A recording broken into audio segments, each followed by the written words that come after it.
যারা ধর্ম বোঝে না তারাই শুধু প্রশ্ন করে তারাবি কয় রাকাত, জামাত করে পড়বো না একাকি পড়বো, খতম পড়বো নাকি সূরা তারাবি পড়বো, প্রথম রাত্রে পড়বো না শেষ রাত্রে পড়বো, এগুলো যতগুলো প্রশ্ন করা হয় এগুলো প্রত্যেকটা হচ্ছে ইসলাম থেকে অজ্ঞ ব্যক্তিদের প্রশ্ন। এটা একটা জ্ঞানী ব্যক্তিদের প্রশ্ন নয়। এই তারাবি সালাত আল্লাহ আমাদের উপরে বাধ্যবাধকতা করে নাই, কিন্তু আপনি নিজে বাধ্য করে নিজের কাঁধে 8 রাকাত চাপিয়েছেন, আপনি নিজে বাধ্য করে আপনার ঘরে আপনি 20 রাকাত চাপিয়েছেন, এটা আল্লাহ আপনার উপরে চাপায়নি। অথচ ব্যাপারটা কি ছিল, যেই ব্যক্তি কোনো রাতে যদি অন্তত পক্ষে 2 রাকাত নামাজও পড়ে, এটি তার কেমন লাইন। এটা কেমন লাইন নাকি পৃথিবীর কোনো হুজুর যদি আসে প্রোটেক্ট করার ক্ষমতা থাকলে যেন প্রোটেক্ট করে। এটা কেমন লাইন নয়, মাত্র 2 রাকাত সালাত। আপনি হাদিস চাইলে আমি হাদিস দেখাবো আপনাকে, রাসূলুল্লাহ কি বলেছে। যদিও রাসূলুল্লাহ 2 রাকাত করে পড়তে বলেছে, কিন্তু কোনো ব্যক্তি যদি আজকে রাতে সক্ষম নয়, সে মাত্র 2 রাকাত পড়তে সক্ষম, সে কি কেমন লাইলে নাকি পাবে না? রাসূলুল্লাহ সাল্লাল্লাহু আলাইহি ওয়াসাল্লাম সেই আয়াতের তাফসিরে যে যাবেন, লম্বা হয়ে যাবে, আমি ওদিকে যাচ্ছি না। সূরা আহজাব 33 নম্বর সূরার 35 নম্বর আয়াতে আল্লাহ কি বলেছে, ওয়া যাকিরিনাল্লাহা কাসীরা ওয়া যাকিরাত আ'আদ্দাল্লাহু লাহুম মাগফিরাহ ওয়া আজরান আযীমা। সেই আয়াতের তাফসিরে আল্লাহ বলেছেন, যেই সমস্ত মহিলার পুরুষরা অধিক মাত্রায় আল্লাহকে স্মরণ করে, এরা এমন ব্যক্তি, তাদের জন্য আমি ক্ষমাকে লিপিবদ্ধ করে দিয়েছি, তারা আসলেই তাদেরকে ক্ষমা করে দেওয়া হবে, তাদের জন্য আমি অজস্র কল্যাণ, তাদেরকে জান্নাত লিখে দিয়েছি। সেই আয়াতের তাফসিরে কি আছে, রাসূলুল্লাহ বলছেন, কোন ব্যক্তি যদি রাত জাগে, ও আইকাজা আহলাহা, এবং সে তার পরিবারকে যদি জাগায়, ও সাল্লায়া রাকাতাইনে জামিআন, সে যদি তার সঙ্গীকে জাগায়, তার স্ত্রীকে জাগায়, জেগে যদি ওই রাত্রে মাত্র 2 রাকাত সালাত আদায় করে, রাসূলুল্লাহ বলছেন, কাতাবাল্লাহু লাহুম, তাদেরকে আল্লাহ লিখে দেয় মিনাজ যাকিরিন আল্লাহ কাসীরা ওয়া যাকিরাত।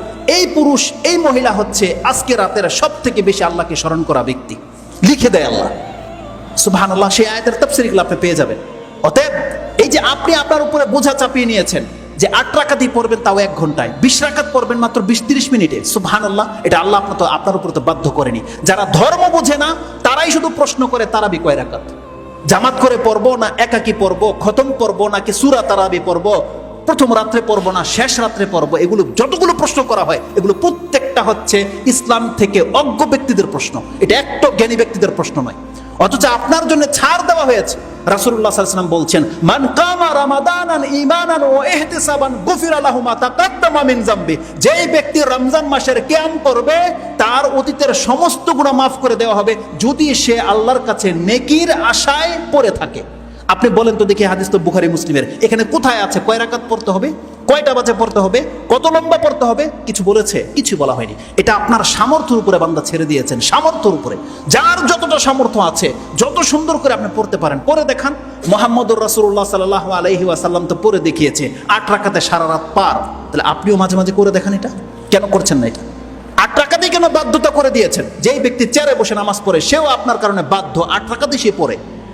যেই ব্যক্তি বাচ্চা মহিলা, সেও আপনার কারণে বাধ্য হয়ে গেছে, সেও 8 রাকাতেই পড়তেছে, 20 রাকাত পড়তেছে। কেন করেছেন? এটা পরিস্থিতির উপর নির্ভর করেন।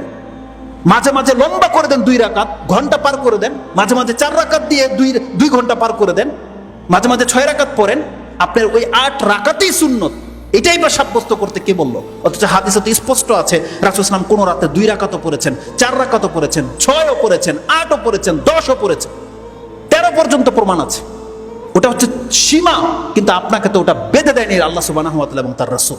আর সেটাকে টেনে আবার 20 রাকাত করা হয়েছে, তাও আবার 20 মিনিটে। এগুলো ইসলামের সাথে তামসা করা ছাড়া কিছুই নয়। ছোট মুখে আমি অনেকগুলো কথা বলে দিলাম, জাস্ট আপনাকে রিয়েলাইজ করার জন্য, বোঝার জন্য। দেখেন বান্দা, এটা আপনার জন্য নফল, আর এমন নফল যেটা অন্য মাসে এই নেকি আপনাকে দিতে পারবে না। 11 মাস যদি কেউ তাহাজ্জুদ বা তারাবি পড়ে, সেই মর্যাদা পাবে না যেই মর্যাদা তার এই রমজানের 1 মাসে রেখে দেওয়া হয়েছে। আল্লাহ যেন আমাদেরকে বোঝার এবং সে অনুযায়ী আমল করার তৌফিক দান করে। আকুলু লিকাউলি হাযা আস্তাগফিরুল্লাহ লি ওয়া লাকুম ওয়া লিসাইরিল মুসলিমিন ফাস্তাগফিরু ইন্নাহু হুয়াল গফুরুর রহিম।